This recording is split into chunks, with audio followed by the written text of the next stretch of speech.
Hi అందరికీ, welcome back to my channel.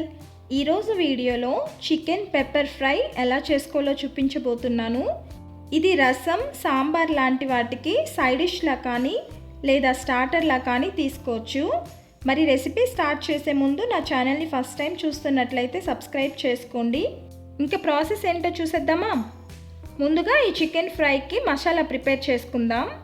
దీనికోసం stove on చేసి ప్యాన్ పెట్టుకొని 1 టేబుల్ స్పూన్ ధనియాలు, 1 టేబుల్ స్పూన్ మిరియాలు, 1/2 టేబుల్ స్పూన్ సోంపు,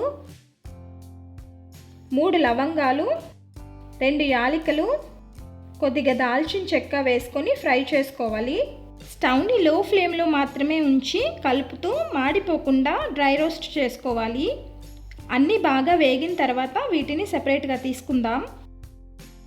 ఇప్పుడు కడాయిలో కొద్దిగా ఆయిల్ వేసుకోవాలి. ఆయిల్ వేడైన తర్వాత 1/2 స్పూన్ జీలకర్ర వేసుకుందాం. జీలకర్ర కొంచెం వేగిన తర్వాత చిన్నగా కట్ చేసిన ఉల్లిపాయ ముక్కలు, 2 రెమ్మల కరివేపాకు, 2 పచ్చిమిర్చి చీలికలు కూడా వేసుకుందాం. ఆనియన్ పెద్దదైతే 1, చిన్నవైతే 2 తీసుకుంటే సరిపోతుంది. ఇప్పుడు ఈ ఉల్లిపాయ ముక్కల్ని బాగా వేయించుకుందాం. ఆనియన్ ఇలా వేగిన తర్వాత 1 స్పూన్ అల్లం వెల్లుల్లి పేస్ట్ వేసుకోవాలి.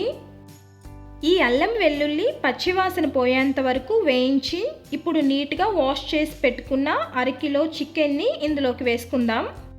అలానే రుచికి సరిపడా సాల్ట్ని కూడా వేసుకొని కలుపుకున్న తర్వాత మూత పెట్టి మగ్గించాలి.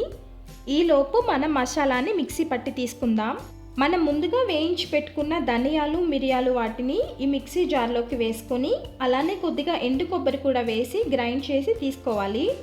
మీ దగ్గర ఎండు కొబ్బరి లేకపోతే జీడిపప్పు కానీ నువ్వులు కానీ వేసుకోండి. చూసారు కదా, ఈ విధంగా మిక్సీ పట్టి తీసుకుందాం. చికెన్ ఇలా మూత పెట్టి లో టు మీడియం ఫ్లేమ్లో మగ్గించడం వల్ల చికెన్లోంచి వాటర్ రిలీజ్ అయ్యి ఆ వాటర్తోనే చికెన్ ఆల్మోస్ట్ ఉడికిపోతుంది. చికెన్ ఇప్పుడు 60 to 70% ఉడికిపోయింది. ఈ స్టేజ్లో మసాలాని యాడ్ చేసుకుందాం. 1/2 స్పూన్ పసుపు, మీ స్పైసీనెస్కి తగ్గట్టు కారం వేసుకోండి. 1/2 స్పూన్ చికెన్ మసాలా కానీ గరం మసాలా కానీ, అలానే మనం మిక్సీ పట్టిన మసాలా పౌడర్ని కూడా వేసుకొని అన్నీ కలిసేలా బాగా మిక్స్ చేసుకుందాం. మనం యాడ్ చేసిన మసాలాలన్నీ చికెన్కి పట్టేలా మధ్య మధ్యలో కలుపుతూ బాగా వేయించాలి. ఇలా చికెన్ కొంచెం సేపు వేగిన తర్వాత కొద్దిగా వాటర్ యాడ్ చేసుకుందాం.